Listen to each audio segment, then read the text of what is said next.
C'est ici que tout commence.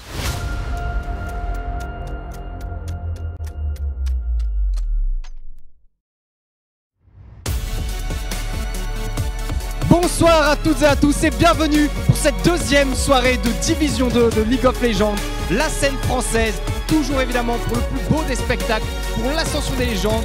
Et évidemment, les légendes, il y en a déjà sur ce plateau. Croc, comment vas-tu? Ça va très bien, je crois que t'es parti un peu tôt, mais ça va très bien, effectivement. Bienvenue à tous. Bienvenue en Division 2 pour cette nouvelle journée. Merci à l'émission qui était juste avant, la quotidienne avec toute l'équipe. On se retrouve du coup pour une nouvelle journée avec 5 matchs. Tout à fait. Et on espère des matchs aussi haletants que le dernier qu'on a pu observer. Il était incroyable. Ensemble. Évidemment, on va revenir dessus. Incroyable, non mais on vous en reparlera, mais c'est plus de 40 minutes. C'est un écart de gold restreint, jamais de shutdown, bref, exceptionnel. Mais avant cela, Croc, revenons un peu sur la journée d'hier dans la globalité. On va jeter un petit coup d'œil au niveau des résultats, justement, pour ceux qui n'étaient pas présents, que vous puissiez savoir un petit peu ce qu'il s'est passé. Et évidemment, sur ces 5 matchs, ça a été la découverte d'équipe, Croc, notamment durant le premier match, les Job Life contre le FC Nantes. Carrément, un super match d'ouverture, super bien maîtrisé de la part de Job Life. J'ai l'impression que le FC Nantes n'avait pas les ressources, à l'image de cette botlane Jhin Braum qui a forcément subi. On a pris son temps. Côté JL, on n'est pas sauté sur l'adversaire niveau 3-4 comme je pouvais m'y attendre, mais plutôt on a bien snowball son avantage. On a eu l'occasion de voir Silem qui avait très faim. Le hashtag j'ai la dalle de nouveau de retour pour Silem avec des flash in sous les deux tourelles. Mais la réalité, c'est qu'il y avait aussi un adversaire peut-être un peu plus faible sur ce premier match. On verra ce que ça donnera dans leur second. En tout cas, le FC Nantes, on leur souhaite de prendre une victoire ce soir. Deuxième match MCES-PCS. De quoi on se souvient? On se souvient qu'on s'attendait à ce que la Globe Team, on rappelle que c'est le coach actuel des MCES, que ça fonctionne. C'est une équipe quand même qui, pour moi, elle est fait le ready à peu de choses près. Quand tu vois les joueurs, tu as du Frappi aussi dedans qui était du côté des UL. Enfin, tu que des petits monstres. On s'est dit que l'équipe avait vraiment un niveau supérieur. Et finalement, face au PCS, qui est un petit poussé qui rentre actuellement dans la Division 2, on se rend compte que ça ne clique pas pour le moment du côté des MCES. La game s'est mal passée. Les PSS ont pu prendre une victoire qui n'était pas si difficile que ça en plus. J'ai vraiment eu cette sensation que côté MCES, on n'arrivait juste pas à tous jouer ensemble correctement. Qu'il y a du talent un peu partout, mais que maintenant il faut créer une alchimie. Ouais, ensuite c'était le match de tes petits protégés, les BK Rogue qui jouaient face à l'Ogre Athletech. Ouais, il faut avouer que Athletech, c'était assez monstrueux. Ils ont snowball de ouf leur avantage et c'est vrai que je m'attendais pas à ce que ça aille autant en faveur de Athletech dès le premier match. Moi non plus pour le coup, et la draft des BK Rock, j'aimais bien en partie, on en a pas mal parlé avec XXL. Le truc, c'est qu'ils n'avaient pas beaucoup d'options pour se créer des opportunités.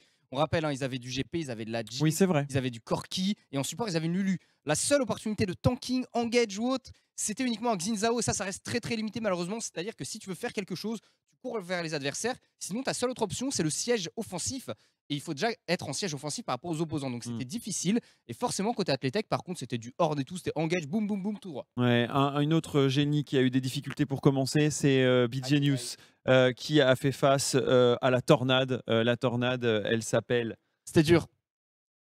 Pardon, c'était les Easy Dream. Merci. Easy Dream avec la Perfect Game. Exactement. Et Easy Dream s'est régalé. Et d'ailleurs, a régalé aussi le Tweet Game en envoyant des petits JDG avec la balayette en disant on va tous les balayer. On verra si c'est le cas. Mais en tout cas, ils ont joué le jeu. Et dernier match, le plus... je dirais le plus chahuté, mais aussi celui qui nous a réservé beaucoup de surprises. On n'en a pas eu tant que ça, des matchs sur la scène française avec, je dirais, autant d'accrochage au cours de la partie. C'est Lille Sport qui rencontrait TPA. Exactement, et on ne savait pas à quoi s'attendre jusqu'à la fin, jusqu'au bout du bout. Mais c'était sans compter sur un petit Ziggs d'un jeune joueur qu'on découvre, qui arrive, qui nous fait une perfect game, qui détruit tout le monde avec ses bombinettes, bam bam. Alors que Westlander a fait une super game avec sa Camille. Je vous invite vraiment à aller voir les replays, ça vaut vraiment le coup. C'était assez exceptionnel. Pas de shutdown, dites-vous, dans cette game qui a duré plus de 40 minutes, à part sur les joueurs évidemment, mais pas de shutdown d'objectif d'équipe. Oui, c'est vrai, c'était un super match et j'espère qu'on en aura d'autres aujourd'hui. Justement, petit point classement, alors c'est simple, vu qu'il n'y a eu qu'une victoire pour chacune des équipes, ça ne donne pas vraiment de différence. Mais au moins, vous verrez quelles équipes ont pris un premier point. Donc Athletech, Easy, JL, PCS et TPA, alors que du côté du reste, on va voir si on prend un premier point. Objectif de cette première semaine, évidemment, pour toutes les équipes, démarrer le compteur. On l'a vu au cours des Divisions 2 dans les différentes années, Gardoum. Le plus dur, c'est de prendre ce premier point. Certaines équipes ont mis 4 semaines parfois. Ouais, ça au a été moins, long parfois. On s'en souvient, on a fait les premières sessions de Division 2 jadis sur d'autres chaînes Oui. Twitch. Oh là là. C'est vrai Quand t'es que il y a oui, oui, bien sûr, c'est vrai. Mais maintenant, je pense qu'on a une division 2 assez homogène Bien sûr. et que les challengers de cette première journée pourront en tout cas se refaire dès cette deuxième demi. Oui, tout à fait, hein, il y a de quoi faire. On a vu qu'il n'y avait pas d'équipe qui était beaucoup trop en dessous par rapport aux autres. Tout simplement, c'est juste que certaines équipes ont peut-être un petit peu d'avance et ça demande juste du temps pour cliquer ensemble. On se souvient l'année dernière, les TPA par exemple, premier split, très difficile. Deuxième split, ils reviennent après avoir tous énormément step up en solo queue et boum, le deuxième split, c'était des challengers incroyables du top 2 quoi, en début de split. Donc, moi, je suis pas trop inquiet. La Div 2, c'est vraiment là pour faire monter des joueurs, faire monter des équipes. Et il y en a beaucoup qui n'ont pas d'expérience de jeu d'équipe et qui doivent tout apprendre. Ouais, mais au final, tu vois, le cas d'un PCS hier m'a rassuré sur l'idée qu'on pouvait avoir un collectif déjà en place, et c'est même Wixo qui nous le disait en interview, là où parfois on a vu sur d'autres scènes, je pense au LEC particulièrement, où on brille par ses individualités, à défaut d'avoir un collectif qui clique déjà super bien.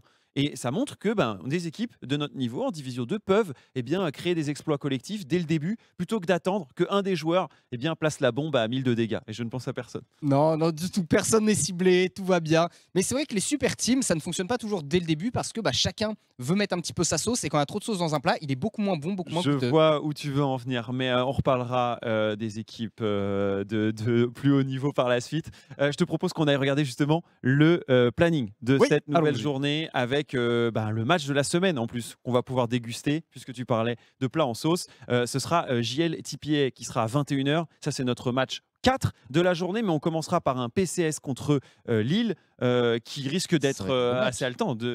Oui, parce que même si Lille a perdu hier, s'ils avaient gagné, ça aurait pas été surprenant non plus vu le match. C'était ultra serré. PCS, ils ont gagné, donc ils partent confiants. Lille, je pense pas qu'ils soient trop déconfits non plus. C'est important. Athletech qui a annoncé sur Twitter le derby de l'Ouest face au FC Nantes. Nous verrons donc qui prendra l'Ouest de la France à son compte. Derrière Easy Dream qui jouera Bekarog. Ça va être dur. Ça va être un match important, je pense.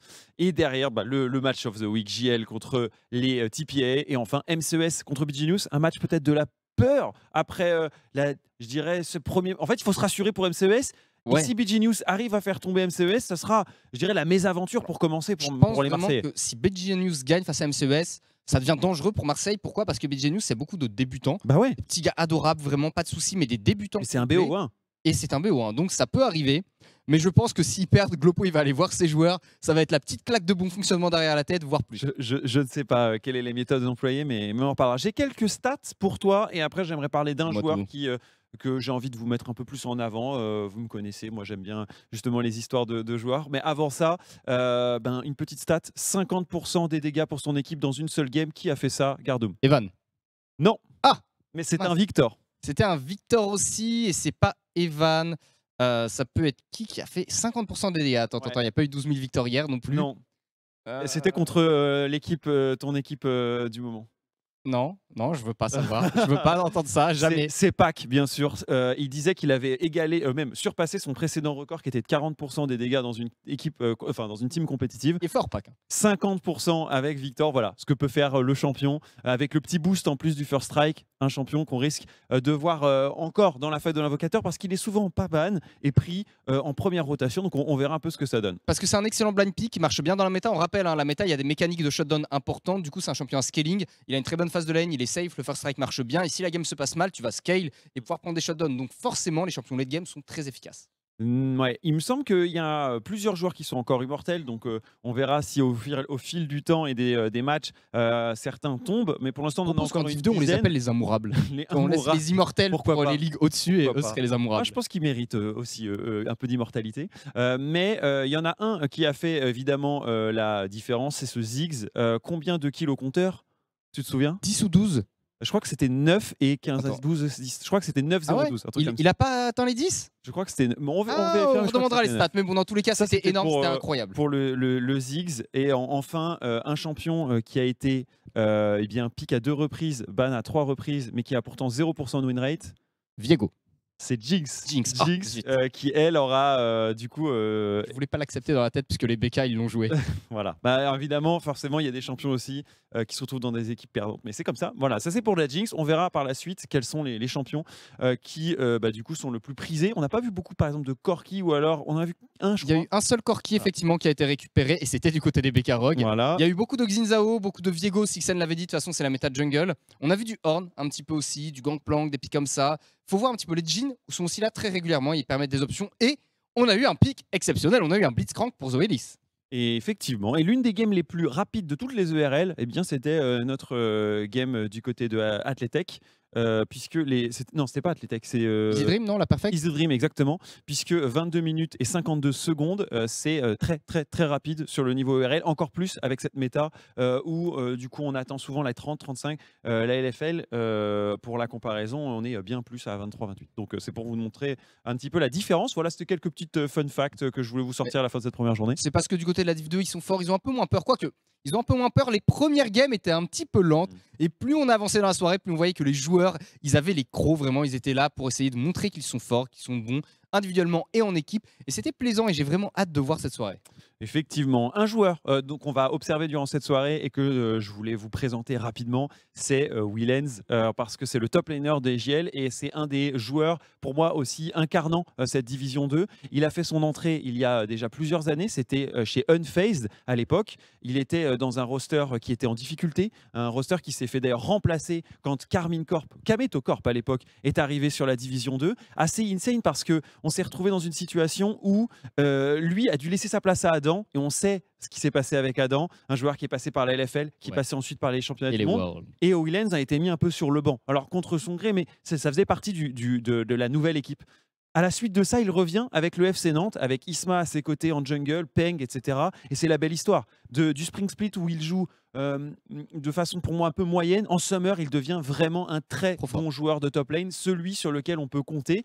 Il se révèle être très bon et il continue sur la fin d'année avec une équipe en NLC qui le fait monter à un niveau supérieur. Il était passé de la division 2 à à l'équivalent LFL. Donc honnêtement, super année pour Willens. Il fait aussi des bons matchs du côté du Nexus Tournament, qui est toujours un bon endroit pour les Français.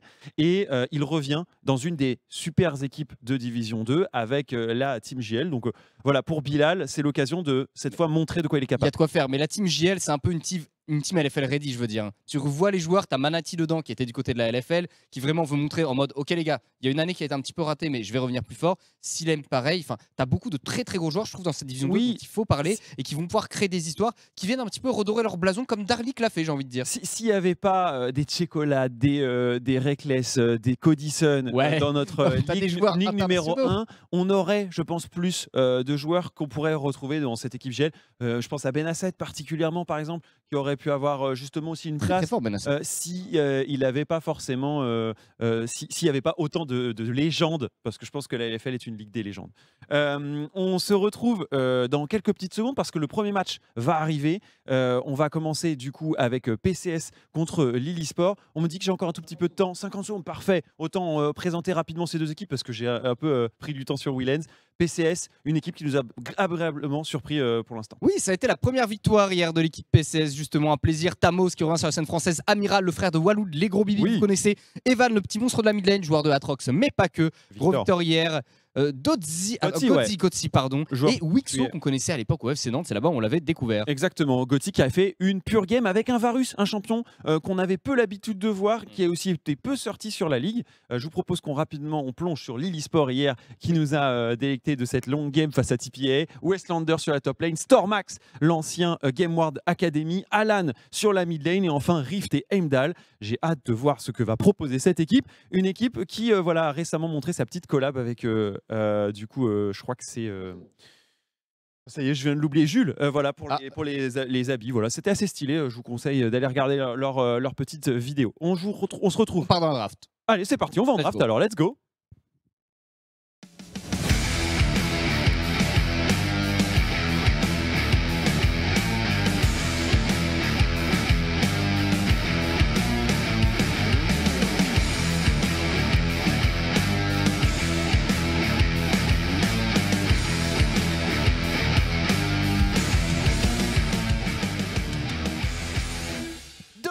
messieurs, directement dans la draft de cette première partie entre Lilisport Blue Side, les PCS Taran en Red Side. Deux structures qui arrivent nouvellement, Croc, dans la faille de l'invocateur de la division 2 ici, et avec un premier ban Gragou. Ouais, effectivement, le Gragas de Tamos qui a été assez intéressant, chatoyant même dans cette première game. Les PCS qui avaient justement pris les meilleures options grâce à leur collectif, et l'idée du fût explosif qui en ramène un avait été salvateur. Pour PCS, on va voir s'ils sont capables de réitérer sans ce Gragas, et la suite, bah, c'est encore cette Jinx qui disparaît, ce train d'amer. Alors train d'amer, il a été banni face à Westlander déjà. Oui, et je crois que ce n'est pas que face à Westlander. Oh, tu veux dire qu'il y a peut-être genre Alan ou Stormax? Écoute, Croc, balance les infos. T'as tes infos, Croc, faut que tu balances. Alan est un joueur de train d'amer. Ok, et bah écoute, on verra parce que j'espère le voir un jour, mais ce sera pas pour aujourd'hui évidemment. La Yuumi qui a été retirée du côté des PCS Taran, et on finit avec la Vex. Effectivement, il faut savoir que Evan a une Vex monstrueuse et qu'en général, on veut pas lui laisser. Ouais, c'est un champion qui combine super bien, et dans l'objectif de PCS d'aller de l'avant, je pense que vu ce qu'on a eu hier, ça m'étonnerait pas qu'on veuille donner ce genre d'options aussi à Evan. Elles seront pas donc disponibles cette fois-ci. La Yuumi et la Caitlyn, la suppression de champions qui sont dominateurs sur la phase de lane, on veut pas donner beaucoup trop d'options à Rift peut-être, mais il avait joué quoi la première game? Il n'a pas joué Caitlyn, il avait joué... Non, c'était pas une je l'ai plus. Peut-être un Aphelios. C'est probable, il y a eu pas mal d'Aphelios hier de toute façon. Et j'avoue que j'ai pris les signes de chacun des joueurs spécialement. Le Lee Sin de Stormax, pourquoi pas? On aime toujours voir les Lee Sin parce que le Lee Sin c'est un peu le métronome d'une équipe. S'il est bon, s'il est efficace, ça détruit. Sinon tu sens un pic un petit peu useless, pas un poids non plus, mais bon, très difficile à être clutch. Le Varus qui va être lock en tout cas pour aller dans les mains de Godsey. Le deuxième. Très gros pic au niveau de la phase de lane, Varus, hein. Du poke, de la range, de l'attaque speed via son passif, faut jamais l'oublier. Ça contrôle bien, ça peut engage et disengage aussi via les chaînes corruptrices. Et c'est le même départ pour PCS Taran. Oui. Varus et Viego, les deux premiers pics qui avaient Veloc. On commence à observer les patterns, et c'est intéressant parce que je sais que tout le monde a fait ses devoirs du côté des 10 équipes de Division 2. Elles ont regardé les replays, regardé également ce qu'avait Lock leur adversaire. On est quand même sur une méta assez diversifiée, du coup qui permet d'aller regarder, pas en jungle mais au moins ailleurs, sur quels sont les pics les plus prioritaires. Donc à mon avis, ce pic Lee Sin, il était déjà d'avance préparé pour que ce Varus arrive, parce que c'est un bon champion pour désaxer un Varus qui veut juste DPS, DPS, DPS. Là, on a l'opportunité d'y répondre, et d'ailleurs avec une Sivir. C'est un pic assez inhabituel, Sivir, mais ça a du wave clear. Ça peut encaisser une des flèches de Varus ou son ultimate, donc tu évites déjà une engage potentielle. Maintenant, Sivir c'est short range. Mais c'est quoi? Enfin, c'est short range en auto-attaque. Mais c'est quoi? C'est létal tempo scaling, ou est-ce que c'est létalité boomerang? Alors la question est bonne.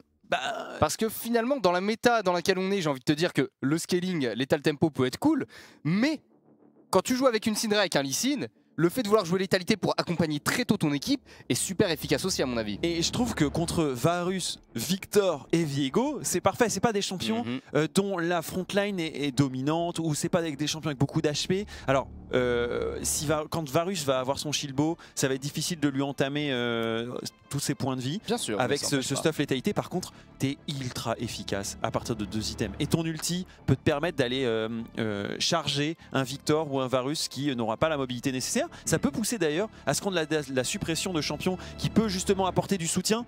Du soutien avec le Sten United, pourquoi pas. Lilisport qui supprime le Shen de Tamos, le Renekton également qui disparaît, alors que la top lane se fait piller de ses champions préférés. Camille, Gwen, tout ce qui fait la bagarre, on l'enlève. Alors il reste des Irelia, des trucs comme ça, ou 7 forcément le boss qui va être présent, 7 qui a de quoi aller se battre. C'est un très très bon blind pick, hein, 7 en général. T'as pas énormément de match-up turbo négatif sur 7. Et une nouvelle fois, on découvre que cette équipe PCS Taran veut jouer à la fois le collectif, mais on voit d'où vient l'engage. A priori, ce set irait pour la top lane de Tamos, et donc, c'est pas un trop mauvais blind pick. Après, il peut toujours être positionné bot side. Hein.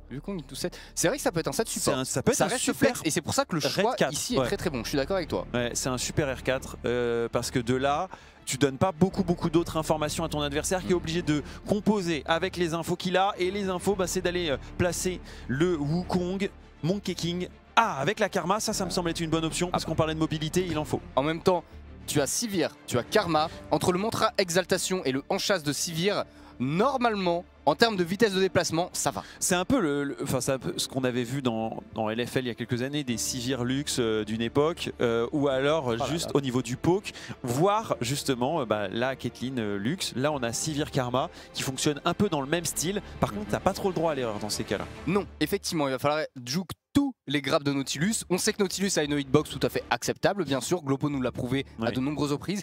On pense toujours à lui, à ses rêves, à ses cauchemars, mais aussi à ses espoirs, à l'espoir qu'un jour le graphe de Nautilus ne soit pas aussi gros. Dans tous les cas, il y a du catch potentiel du côté des PCS Taran, il y a de l'option d'engage avec le 7 qui est offerte, donc il y a 2 pics d'engage, vraiment Nautilus 7, le Varus dans une certaine mesure, mais il est aussi très intéressant pour reculer avec ton équipe. Le Victor est un pick qui recule aussi très bien. Là où en face, va falloir avancer, faire que le Wukong aille chercher les kills. Ça va être Wukong ou Lee Sin, et c'est un peu des engages pas simples, parce que Lee Sin, c'est très tricky mécaniquement parlant, et Wukong, si tu veux arriver de tout droit, vaut mieux que tu aies ton dash et ton flash. Le fameux. Ouais, alors le truc, c'est que j'aime bien les deux line-up. Lille Sport a décidé de prendre des options tôt. Et c'est vrai qu'avec le match un petit peu qui part en cacahuète d'hier, je me dis, ces options tôt, elles peuvent te coûter ton mid-late game si tu n'arrives pas à faire tout bien combiné.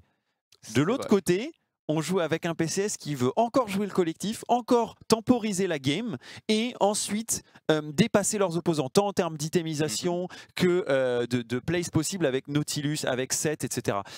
J'ai hâte de voir comment les deux équipes vont pouvoir maintenant jouer dans cette game, quelles vont être aussi les vagues qui vont être, on va dire, préparées, parce que je pense qu'en early game, ce qu'il faut voir du côté de cette équipe, c'est est-ce qu'on a un push qui permet d'aller débloquer des premiers objectifs, comment va jouer la Syndra, comment elle va se déplacer, parce que c'est le métronome Syndra Lee Sin de cette partie. Dans la théorie, je suis complètement d'accord avec toi parce que ça peut bloquer quelqu'un, le détruire, le ramener et tout, il n'y a pas de problème. Le truc, c'est qu'en face, tu as un Victor qui est très safe pour wave clear, qui t'a utilisé la tempête du chaos finalement pour vraiment juste garder la wave, mais rester sous tour. Et c'est Evan dessus. Et c'est Evan dessus, il est très fort Evan, hein. C'est un des joueurs dont il faut se méfier à mon avis au niveau de cette div 2. Et bot, t'as un Varus qui a aussi un bon contrôle de lane, certes il y a Sivir Karma en face, qui sont très forts pour ça, pas de souci. Mais Varus, s'il accepte de cramer un petit peu de mana, il peut aussi s'amuser. D'ailleurs, on verrait un Varus quoi, Varus létalité, Varus full on hit, il y a beaucoup d'options dans cette game. Et vous avez vu la photo des deux supports ici, Emdol et Wixo. Ce seront donc les supports de ce premier match entre Lille Sport et les PCS Taran. Nous verrons qui prendra le point. Est-ce que ce sera un 2-0 pour cette première semaine pour le promu de Division 2, les PCS, pour ceux qui les connaissent peut-être sous leur pseudo Project Conquerors, leur nom complet plutôt. Oui. Alors que Lille Sport est une nouvelle équipe qui a récupéré le slot de Solari Academy et qui fait sa première entrée sur League of Legends avec la Division 2. Bienvenue à eux d'ailleurs.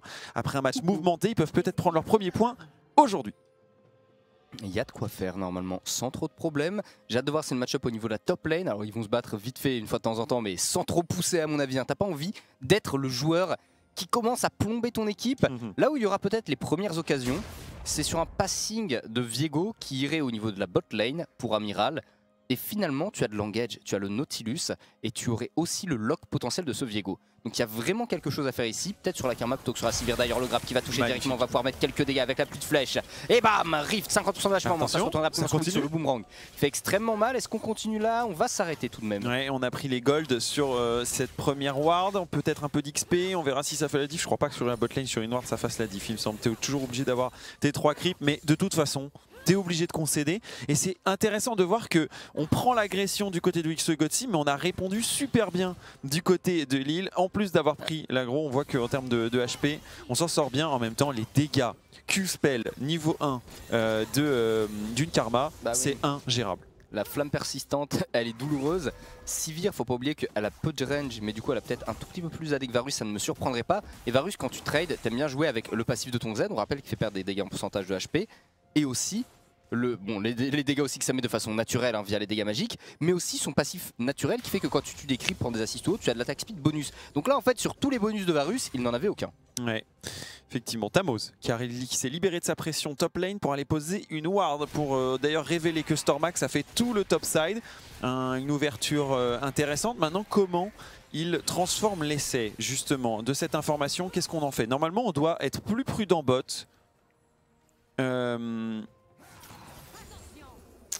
Du côté de PCS. Après, ils vont peut-être attendre le Viego, mais ce sera pas avant le deuxième passing. Il fait un from bot to top le Viego. Vous noterez qu'il y a une ward bleue qui a été mise à côté du blue buff red side. Donc très important, on a des informations du côté de Lille Sport. Et c'est ce que j'avais beaucoup aimé hier aussi, c'est qu'il y a pas mal d'équipes qui avaient un warding qui était excellent. On allait chercher l'information de façon assez deep pour anticiper les plans de jeu adverses qui étaient très bien gérés. Pour le moment, il se passe pas grand chose dans cette game, on reste assez mignon de part et d'autre. On a tout de même Lee qui va finir bot side mais il pourra pas faire grand chose. Et Tamoz qui domine légèrement Westlander. D'autant que faut se rappeler que le passif de Sett, c'est de régénérer des points de vie. Moins il a de points de vie, plus il régène. Wukong, lui, c'est pas exactement le même principe, faut qu'il tape pour régénérer. Ouais. Par contre, c'est un Wukong qui va pouvoir bénéficier de pas mal de résistance physique puisqu'il est face à Amiral et Tamoz, donc un petit peu d'armure et tu vas être très bien dans ton match-up. Normalement ça devrait aller un petit peu mieux, mais bon là il est obligé de subir et en plus de ça il sent que ça peut il sait que Amiral est dans les parages. D'ailleurs Amiral qui va lui couper la retraite de très loin. Vous avez vu le passage ici. Du coup Westlander se repositionne plutôt vers la voie du haut. Il a essayé de clean mais ça ne suffit pas. Et on va essayer d'aller au bout. On met l'auto, le flash out de Tamoz, le flash qui ne sera pas utilisé. Si, ce sera utilisé par Amiral également. 2 flashs pour 1 et en plus on n'arrive pas à prendre le kill. Mais la vague continue à s'écraser.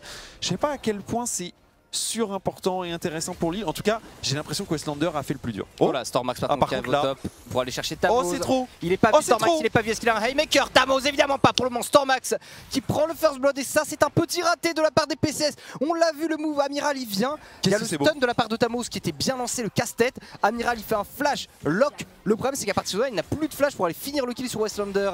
On a tenté, on a grid côté PCS. Infiltré le Stormax. Bravo à Stormy. Stormy la menace qui vient ici scorer son premier kill du côté de Lille Sport. Bravo. Et derrière, on enchaîne avec une brillance récupérée par Westlander et beaucoup de dégâts du côté de Tamoz. On veut continuer à jouer le 1v1. Ça va pas inverser pour l'instant la tendance. Ah, j'aime bien. C'est-à-dire qu'il aurait pu partir sur, typiquement, quitte à faire le Gore Drinker, la Kindle Gem, histoire de se dire je suis un peu tanky, j'ai de la CLR. Non. La pickaxe bien sur Westlander ici qui va éviter avec son clone le Haymaker, mais il a plus de clone. Attends, mais il est vu, tout simplement. Amiral qui est en train de sit ici dans un endroit qui a été ping par Westlander, mais on le sait. Il a pas de clone. Il a pas de clone cette fois-ci. 8 secondes. Tamoz qui lui court après. Est-ce qu'on pourra mettre un casse-tête? Non, ça touchera pas. Tamoz, non. Aïe, c'est dur ici parce que Westlander il peut aller chercher son kill sur Amiral. Il va tomber. À moins que... Il y a le Nimbus qui arrive. Et bim, c'est un kill récupéré par Westlander en 1v2. Oh, par contre, il y avait un move également mid avec Alan qui a rétamé Evan. Et ça, c'est rare. On a rarement eu ça en lane. Hein. Oui, je suis d'accord. Après, il y a eu l'arrivée tout de même de Stormax. Bien sûr. C'était pas un pur 1v1.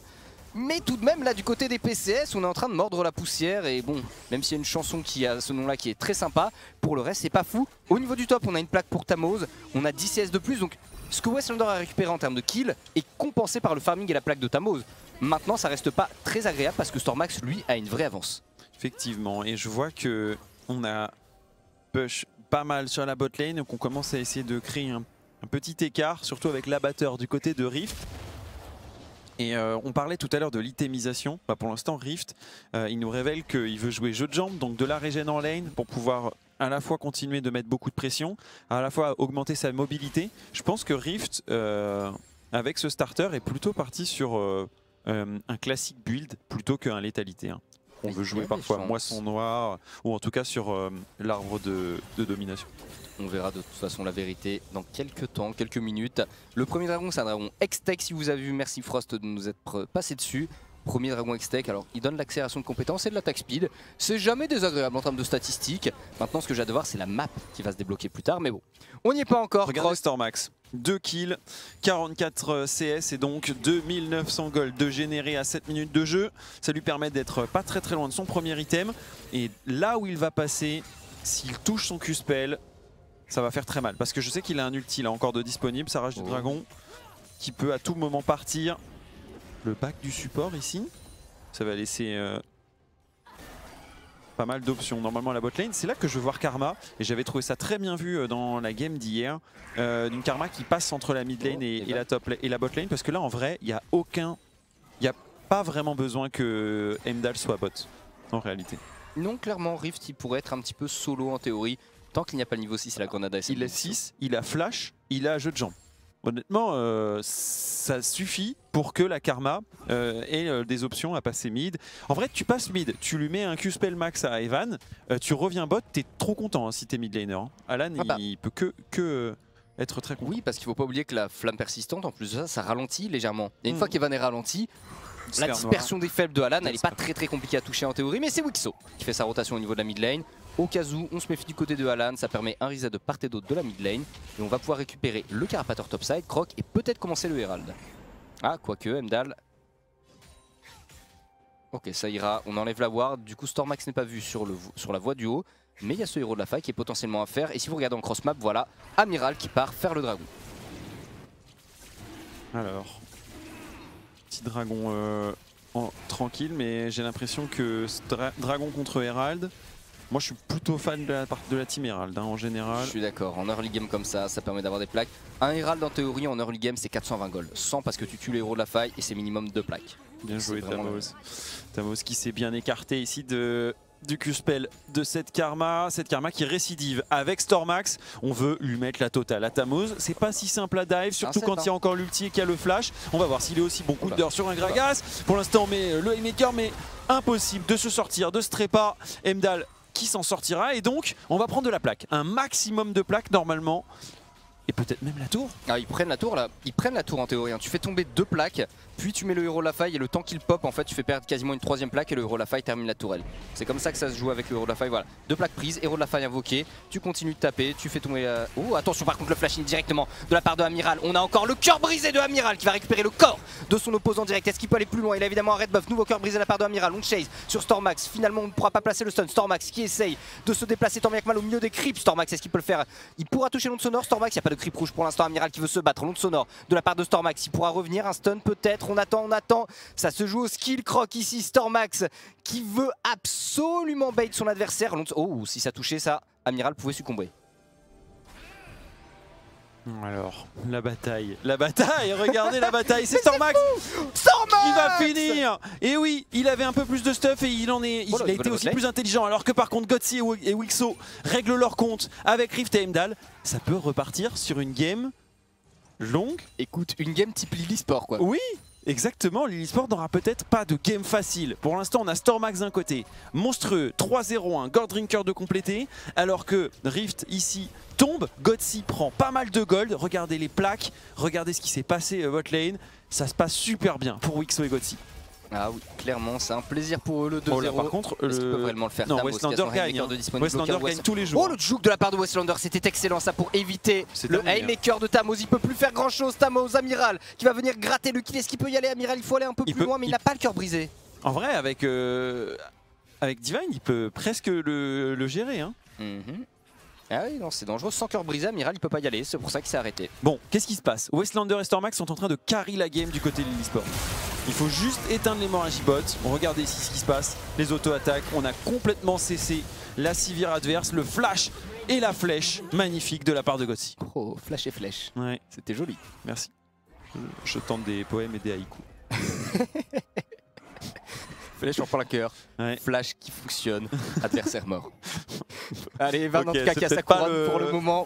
Il y a 3 adversaires devant lui au niveau de la mid lane. Ça va, il essaye en Attends. théorie en tant que Victor. Changement du coup, en plein milieu là, dans le lane assignment, ça sent un peu brouillon du côté de Alan et Rift, puisque là vous voyez que ça décale mid to bot, to mid to bot. Alan qui utilise la plante pour se repositionner, il va récupérer la wave en réception sous tour, ça laisse pas mal d'espace à Godsey et Wixo. Ils vont faire quoi? Ils vont en profiter pour back? Non, on va aller chercher des golds supplémentaires autour du Gromp. Amiral du coup a moins de ressources et ça risque de s'amplifier petit à petit. J'ai l'impression qu'il faut utiliser côté l'e-sport ce topside king pour impacter le reste de la carte. On est à 12 minutes, c'est-à-dire dans 2 minutes, on peut avoir des TP derrière. Il faut commencer à installer des wards. Hein. Oui, les fameuses TP Unleash. Si vous n'avez pas suivi le début de saison, la téléportation ne permet plus dès le début de la partie de se téléporter partout. Vous pouvez uniquement, jusqu'à 14 minutes, téléporter sur des tourelles alliées. Tout simplement. Ce qui évite les fight bots à 5 très tôt dans la partie, des choses comme ça, les gros flancs. Attention, Stormax va aller chercher directement Wixo. Extrêmement loin, Emdal, les dégâts sont présents. Est-ce qu'on peut aller jusqu'au bout? Bien sûr qu'on peut.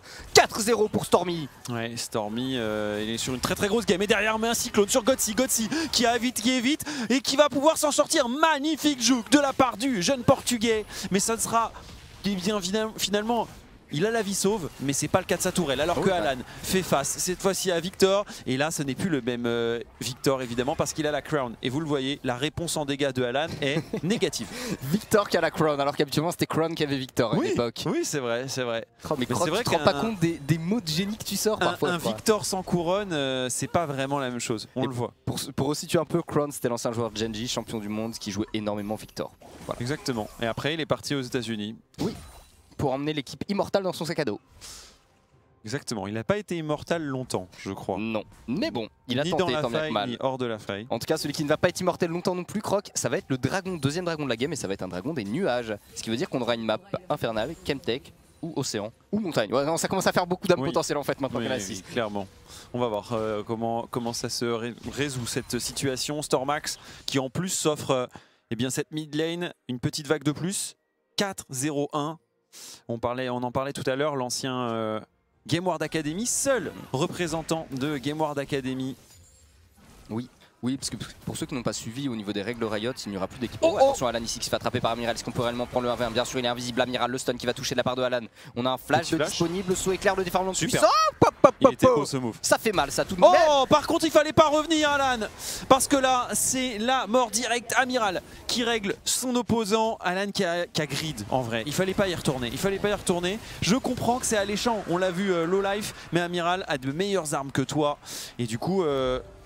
Alan qui est un peu en difficulté, on l'a vu tout à l'heure, en difficulté face au Victor, on le voit maintenant en difficulté face au Viego. Ses transitions sont, je dirais, peut-être pas suspectes, mais c'est ces transitions qui lui coûtent finalement beaucoup. Pour le moment, oui, effectivement. Après, Amiral a fait un très très bon trap ici, qui aide beaucoup les PCS, ça les met à 2 dragons, ce qui veut dire qu'on va vouloir se battre au bout d'un moment du côté des e-sports contre les dragons. Sauf que, en termes de draft de teamfight pur et dur, la compo PCS est pas très compliquée parce que chaque joueur a beaucoup d'options. Je veux dire, t'as le casse-tête de 7, t'as le clou du spectacle, t'as même la chaîne corruptrice et tout. Et t'as un Victor en plein milieu de tout ça avec sa tempête du chaos qui va être assez monstrueux. Là où en face, j'aime beaucoup la capacité de catch Lee Sin Syndra. Mais du coup, s'ils ont une capacité de catch, ils sont un petit peu moins forts en teamfight pur et dur. Ouais, effectivement. Et pour l'instant, on retrouve un peu le même pattern, tout de même que les PCS première journée. Si on y réfléchit, Gotsi était plutôt pas mal dans sa game, mais on savait pas trop comment il allait pouvoir se positionner face au reste de l'équipe. Et on avait également un Amiral qui avait plutôt bien commencé la partie, 2 kills à son actif de nouveau, et Amiral qui arrive à chaque fois à casser les transitions de ses opposants. Donc pour l'instant, belle entrée en matière pour le frère jumeau de Waloud, et je dirais pour un mec qui arrive d'Open Tour. Il rattrape son early game, parce que l'early, on se souvient ce qui s'est passé au top plusieurs fois. Voilà, il y avait de la boulette à rattraper, ça a pas mais il ne give up pas. Ah non, ça c'est une très bonne chose. Mais voilà, je suis très content des moves qu'il vient de faire. Il faut pas non plus oublier ce qui a été fait avant et juste se dire, ok, au moins il a pas abandonné, il s'est rattrapé et c'est extrêmement bien. Je suis complètement d'accord avec toi là-dessus. Et regardez par contre le warding qui est excellent côté Lily Sport. Effectivement, et Westlander qui va par contre se rendre compte qu'il y a baleine sous caillou, mais il arrive à pour l'instant s'en sortir. Ouais, mais là ça va pas le faire, la grenade SM. On met l'encre. Attends, Stormax peut-il récupérer Amiral ici? Oh oui, c'est possible, c'est possible. Oh, il peut pas prendre le corps. Il a pas pris le corps du Wikuk. Quel dommage. Tamos par contre qui a un V12 millicile ne pourra pas en réchapper. Tamos le Haymaker pour gagner un petit peu de temps pour Wixo le Gore Drinker, mais ce ne sera clairement pas suffisant. On prend une tourelle, on prend un kill, on en offre 2 côté PCS. Effectivement, on ne peut pas prendre le corps d'un singe. Finalement, c'est peut-être ça la réalité. Possible. Peut-être qu'on ne peut prendre que les personnages humanoïdes. Ouais, ou les... Je sais pas en fait. J'allais dire qu'ils n'ont que des âmes, mais je pense que même les singes peuvent avoir des âmes. En tout cas, c'est une question métaphysique que je vous reposerai un peu plus tard. On peut parler de méta, mais de métaphysique ici, je ne sais pas, Croc. Alors, on a Heimdall, lui, en chair et en os, qui est en train de poser de la vision un peu plus avancée pour peut-être aller progresser sur la T2. La question est-ce qu'il va y avoir une défense qui se met en place? Wixo T1 avant de T2, pardon. T1 de récupérer maintenant pour Heimdall et Rift. Ça les remet un petit peu bien cette botlane. Oh, par contre, ils sont chassés par Evan et par Tamos qui ont utilisé leur téléportation. On a une téléportation également du côté des Lilisport, mais Rift va peut-être tomber avant. Non, bon repositionnement. Stormax vu sur cette ward. Et derrière, c'est sur Westlander et Heimdall qu'on veut jeter son dévolu. Super hook de la part de Wixo. Un hook parfait qui leur permet d'aller récupérer un petit kill. Je suis perplexe là pour les PCS parce qu'à vouloir faire le clutch, notamment avec le flash qui n'était pas nécessaire de la part de Tamos, ils récupèrent un seul kill qui est sur le support adverse alors qu'ils avaient un Rift qui était gratuit s'ils faisaient un peu de chase. Il y avait plein d'autres options, mais ils voulaient... Double TP hein. Exactement, ils voulaient faire trop et en fait ils n'ont pas fait grand chose. Et il y a eu un petit message de Hénard, donc mid-laner de la scène française, excellentissime mid-laner, qui disait que ça le rend un peu fou de voir tous les joueurs de Syndra faire l'alarme de ADS. Globalement, c'est un perso qui peut burst assez vite. Certes, il y a des soucis de mana un peu plus qu'il y avait à une époque, mais ça retarde beaucoup trop son DPS et son efficacité. Je suppose que c'est ça l'explication, n'hésite pas à me corriger. Moi, l'explication que j'ai, elle est perfectible et je suis très content si on peut en discuter avec les mid laners d'ailleurs. Ah oui. On le fera peut-être tout à l'heure. C'est que du coup, tu l'utilises pour 400 gold, en fait, tu peux maintenir la pression sur ta mid lane, chose que tu fais plus tard si tu as chapitre perdu qui te coûte quand même 1300 gold, alors qu'au début tu veux un peu de vision, potentiellement des bots, et du coup cette larme elle te permet justement ça, garder la pression sur un Victor et qu'il ne puisse pas décaler trop vite ou qu'il ait des moins bons recalls que toi. C'est tout à fait justifiable aussi. On va attendre la réponse de Ennard parce que c'est toujours intéressant d'avoir des Super. joueurs comme ça de la scène. Évidemment, n'hésitez pas, nous avons le chat, on essaie de le suivre au maximum pour avoir vos retours, mesdames, messieurs. La tourelle mid qui va tomber ici en faveur des e-sport. C'est pas défendable du tout côté PCS. On la concède, pas de problème. Par contre, il y a un dragon qui apparaît d'ici moins de 40 secondes. Croc, est-ce qu'on va aller se battre pour ça? C'est super côté parce que PCS, là, tu peux juste le laisser. Là, ce qu'on vient de faire, c'est qu'on met un peu aux abois les PCS. Oh, si Stormax avait encore son Q-Spell, il l'a et il fait proc. En plus, le passif du Shilbo ici. Bonne opération pour l'e-sport qui, comme je vous le disais, qui est en train de siège les PCS et du coup leur casser leur dynamique de recall aussi. Et donc on peut aller s'avancer sur une T2, prendre des golds supplémentaires et bientôt aller chercher le dragon un peu comme une récompense. On hésitait à aller sur la T3 ou sur Amiral. Ça, on voit que c'est encore un tout petit peu brouillon sur les moves d'équipe. Il y avait 2 calls, j'ai l'impression, qui se sont initiés au même moment. Est-ce que les PCS arriveront à travers leur collectif à justement changer un petit peu la donne, donner le change à l'e-sport, puisque là justement on le voit, Evan en solo, récupérer une T2, c'est plus un move de je split, de toute façon on va être faible sur la mid lane, peut-être qu'on peut faire quelque chose ailleurs. On rejoint d'ailleurs par tous ses compères. Il a raison, je pense, il a raison, il faut essayer de prendre la place maintenant. Le Baron Nashor va apparaître dans moins de 20 secondes, donc prendre toute l'information topside, gratter un petit peu la tourelle. Et Ennard disait que faire l'alarme c'est ok, mais il faut pas finir l'item, sinon c'est du int. Voilà, donc ça reprend l'idée de contrôle dont tu parlais et que le retardement n'est pas si dramatique. Deuxième item d'ailleurs en parlant de Evan ici. La Shadow Flame qui permet, pour ceux qui ne le savent pas, quand il y a un shield sur l'adversaire, d'augmenter la pénétration magique tout simplement du personnage. Et comme il y a une karma en face, vous imaginez bien qu'il y aura du shield, il y a aussi le Lee Sin avec son rempart et sa force d'âme. Effectivement. Je vois que ça discute sur cette tir. J'ai eu des messages en me disant que c'était vraiment nul. Donc j'irai checker tout ça justement. En tout cas, ça permet quand même maintenant de passer à un palier 2 items. C'est le cas pour Evan. Oui. Il va commencer à faire pas mal de dégâts. Elan est un petit peu en retard là-dessus. Stormax qui ne touchera pas sur son onde sonore. Pour l'instant, il était impeccable. Le jeune français de Lille.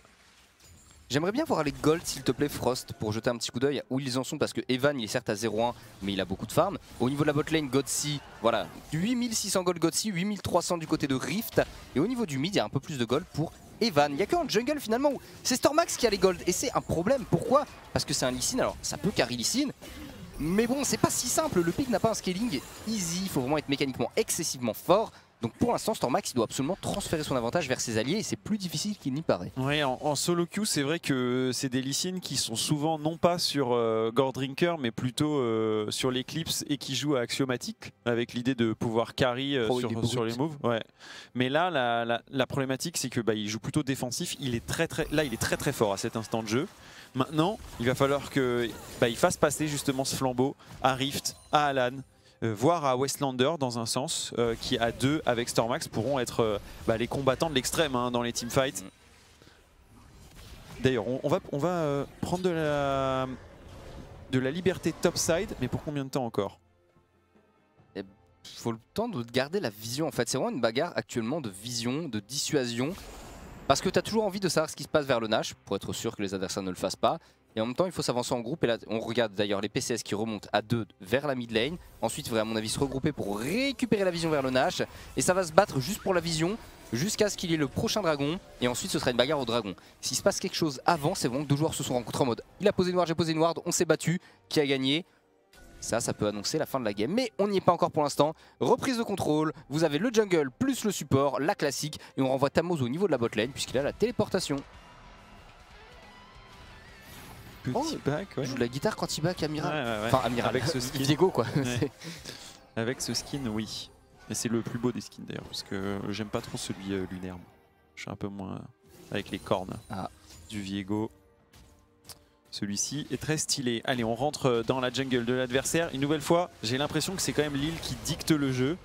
Beaucoup plus que dans la game précédente de PCS aussi, où on avait vu un Tamoz avec son Gragas qui dans la game 1 avait toujours essayé d'aller chasser ses opposants, de jouer à 5. Là on a écarté le jeu, on ne veut plus se rencontrer entre Wukong et Seth parce qu'on sait à qui est l'avantage maintenant. Et donc il va falloir avoir un move éclatant ou alors mourir à petit feu. J'ai l'impression que c'est un peu ce qui est en train de se passer. Côté PCS, non mais le scaling est super bon, mais dans les options prises, ils sont en train de rogner dans leur jungle, ils sont en train d'être rognés sur les sides. Rift leur met pas mal de pression mid depuis le d'ailleurs et ça y est, on va utiliser justement le en chasse. On va essayer d'aller chercher Wixo. Wixo qui prend les dégâts, il est obligé de claquer sa grenade derrière Tamoz arrive, mais Tamoz est pour l'instant contrôlé. Il met son clou du spectacle pour essayer d'avoir tout le monde, pour l'instant ça passe. Edal qui va essayer de le contrôler, Alan et Rift qui DPS et c'est finalement Stormax qui se charge de Amiral. Oh la stopwatch qui est un petit peu tardive, malheureusement ça ne passera pas pour Evan ici. Quoi que le flash qui est excellent. Rift va aller le tuer. Rift 2, il va aller tuer Rift 3 peut-être. Amiral qui tombe lui aussi, ça fait 3 kills en faveur d'Elise par le 4ème. Rift encore. Sur leur look horizontal, ça passe le casse-tête de la part de Tamoz. Rift sera pas triple kill et c'est un ace en faveur des Lille Esports. Et ouais, avec un triple kill de la part de l'ancien Gamers Origin Academy. Rift, ici le joueur suisse qui va aller chercher Inhibiteur directement. On est à 24 minutes de jeu. Est-ce qu'on peut aller au bout? J'ai l'impression qu'ils veulent avancer avec la wave. Ça me semble compliqué. Il n'y aura pas de PCS avant 7 secondes. Les PCS qui peuvent le terminer ici ce match. Les Lille Esports pardon qui peuvent le terminer. Et les PCS qui n'auront pas l'occasion d'aller jouer les 2-0. Première victoire officielle pour la division 2 pour Lille Esports. C'est dur pour les PCS. La game s'est juste déroulée ici sur une petite erreur de placement de la part de Wixo qui se fait attraper, qui se fait stun. Et après c'est parti là, il s'est dit oh, je mets une grenade ASM, je flash à où, j'essaie de faire des trucs. Amiral sur le côté qui se battait avec Stormax. Et d'un côté t'arrives qui est là, Evan qui s'avance trop. Evan, erreur de positionnement, malheureusement ça coûte très cher. J'ai l'impression qu'ils ont joué un peu avec leur nerf depuis 5-10 minutes et que les PCS ont craqué, tout simplement. Lille Esports a vraiment très bien repris la game en main alors que je la voyais potentiellement s'éterniser, s'étioler un petit peu et les Lille Esports font une super première victoire, faut le dire, grâce à, pour moi, Valentin Stormax. Le petit Stormy, il a fait un très gros taf dans cette game dès l'early. Il faut reconnaître que les quelques ratés topside de Amiral et Tamoz n'ont pas aidé. Parce que ça a mis bien Slicing qui a pu prendre l'ascendant. C'était super agréable, je trouve. La tempête, hein, tout simplement. On verra ce qu'il donne avec la suite de cette équipe. Voilà, Lille Esports ici qui prend ses premiers points. Et pourtant, eh bien, on voit qu'il y avait des options qui avaient été prises bot lane par ce Varus, par ce Nautilus également sur le 2v2. Mais c'était sans compter un super Wukong, un super Lee Sin. Finalement, Alan a été un brin plus en retrait. Mais il faut savoir aussi le faire dans des équipes où un Rift peut flasher, récupérer 3 kills. Tout à fait, ça s'est bien goupillé. Et c'est là que tu vois qu'il n'y a pas eu beaucoup de teamfight dans la game parce qu'à partir du moment où celui qui DPS le plus, c'est le 7 au niveau du top et que Evan avec un Victor n'a que 5000 points de dégâts, c'est qu'il n'y a pas eu de teamfight en fait où ils ont eu le temps de faire parler les mécaniques, où ils ont eu le temps de jouer carry AD et carry AP du côté de cette équipe. Ça a été des sièges en vrai en général. Bah ouais, et encore, il n'y a même pas eu beaucoup de phases sous les tourelles, je trouve. Ça a plutôt été en mode on se regroupe un peu au cas où il se passe quelque chose, au moment où il se passe un truc. C'était pas prévu. Très bien sorti par contre, vraiment côté Lille Esports en mode il est mal placé Wixo, je lui saute dessus instant.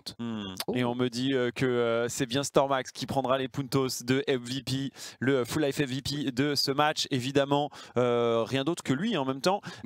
C'est mérité, exactement. Il a fait un super départ canon. J'ai adoré son infiltration. Je pense que c'est un des moves de ma semaine. Le premier. Avec justement faire le tour, passer je dirais au-dessus de Amiral et aller chercher ce petit kill. Très bien vu de la part de Stormax, un joueur qu'on veut voir se bonifier sur cette année de Division 2. Lui qui l'a côtoyé chez Zephyr avant d'arriver chez GameWorld Academy, qui est maintenant chez Lille Esports. Il a un autre rôle aussi maintenant. Il n'est plus là que pour apprendre, mais aussi pour prendre tout simplement en fait. Prendre la victoire, essayer de transmettre aussi à ses alliés ses connaissances aussi parce que c'est un vétéran maintenant, on n'est plus du tout sur un rookie. Ok, peut-être on est entre sophomore et vétéran je dirais, parce qu'on n'est pas encore sur un mec qui a 5-6 ans ni rien. Donc c'est un petit entre-deux, mais c'est plaisant de voir comme ça des joueurs évoluer, prendre leurs responsabilités et le transmettre un petit peu à des alliés. En face, côté PCS, on a senti qu'à un moment ça cliquait pas forcément et qu'ils attendaient juste un gros teamfight. En fait, t'avais un Victor avec 2 items ennemis, c'était bien, t'avais le Varus, et là c'est en mode les gars, c'est la cata. Mais c'est vrai que pour PCS, on les retrouvera la semaine prochaine. Ils ont une très grosse semaine à suivre. Ce sera les JL et les Athletech. Donc très grosse semaine pour PCS. Et on verra ce que donnera les Lillois un peu plus tard. C'est parti, on va aller en interview et on va aller retrouver Stormax et c'est avec Nox. Croc pour ce passage et bienvenue à toi Sormax pour cette toute première interview et cette toute première victoire. Félicitations pour le titre de Merci. MVP. Comment tu te sens après cette game? Comment vous l'avez abordé avec tes teammates? Est-ce que tu peux nous en parler un petit peu? Je me sens beaucoup mieux qu'hier, hein, ça c'est clair. Hier un peu, je pense que c'était première game, un peu trop de stress. Aujourd'hui on s'est dit, j'ai eu une grosse remise en question hier. Je me suis dit, je peux pas continuer à jouer comme ça. Aujourd'hui, s'il me laisse Lee Sin open, je prends Lee Sin et faut que je joue quoi. Parce que hier j'ai clairement pas joué au jeu et aujourd'hui je me suis dit je vais pas refaire la même erreur. Juste on clique et c'est parti. Et tu as fait une game absolument incroyable. Merci pour ça parce que ton Lee Sin était vraiment très très chaud aujourd'hui. C'était vraiment un régal à regarder. Vous avez fait une semaine en 1-1. Comment c'est plutôt une bonne semaine. Vous avez très bien joué. Comment vous sentez dans l'équipe, le moral, etc. Vous vous attendiez à faire mieux. Tu disais que tu as eu une grosse remise en question sur quoi ça portait peut-être. Est-ce que tu peux nous en parler? En fait, nous on s'attendait à faire une semaine en 2-0 parce que sur le papier, TPA a quand même énormément de joueurs qui sont rookies, qui n'ont pas forcément l'expérience. Donc on était assez confiants. Au final, je pense qu'il y a eu un peu trop de stress hier. Du coup, bah voilà. Du coup, suite à cette défaite, bah voilà, je me suis dit quand même, on peut pas rester sur cette défaite. Faut qu'on y improve fast et voilà. Et ça, improve fast, meilleur. pardon. Donc vraiment félicitations pour ça parce que c'était vraiment très très clean aujourd'hui. Avec cette game aujourd'hui, cette game hier, comment tu te sens par rapport au rôle? Parce que j'imagine que vous avez scrim plusieurs équipes de la Div 2. Comment tu te sens par rapport aux autres junglers de la compétition? Est-ce qu'il y en a un peut-être qui te fait peur pour les semaines à venir, que tu crains particulièrement ou que tu as hâte simplement de face parce que tu sais qu'il a un niveau qui va te challenge un petit peu? Je pense celui que j'ai le plus hâte de face, c'est Manati, je pense, parce que bah, il a eu l'expérience de la LFL et du coup je veux voir vraiment la différence entre son expérience et la mienne. Après bon, la différence aussi qui peut se faire, c'est aussi dans le vocal, pas uniquement les mécaniques, mais je pense que c'est Manati que je veux face le plus là. Tu nous parles de ce vocal, ça communique plutôt bien. Hier, tu nous as parlé qu'il y avait eu un petit peu de stress. Aujourd'hui, c'était plus clair. Qui c'est qui lead dans l'équipe? Est-ce que tu peux nous parler un petit peu de comment ça se passe? Comment vous communiquez? Alors du coup l'early game c'est moi, en général c'est je dirais jusqu'aux 15 premières minutes à peu près. Et après du coup c'est notre support Emdal qui prend le relais du mid jusqu'au late game. Ok, très bien. Est-ce que tu as un petit mot pour ton équipe qui a fait une très très belle game, notamment ton Wukong? Westlander m'a régalé hier sur sa gaming malgré le fait que ça passe pas. Donc vraiment, est-ce que tu as un petit mot pour tes coéquipiers pour terminer cette interview? Bah, ils ont déjà été très solides hier et aujourd'hui encore plus, donc merci à eux, hein. Ça fait plaisir. Et ouais, c'est vrai que Westlander il a vraiment bien joué. Bah écoute, merci à toi pour cette interview. J'ai très hâte de te revoir, que ce soit sur Lee Sin ou pas, la semaine prochaine en Div 2. Quant à nous, on se retrouve pour le deuxième match de la soirée. À tout de suite.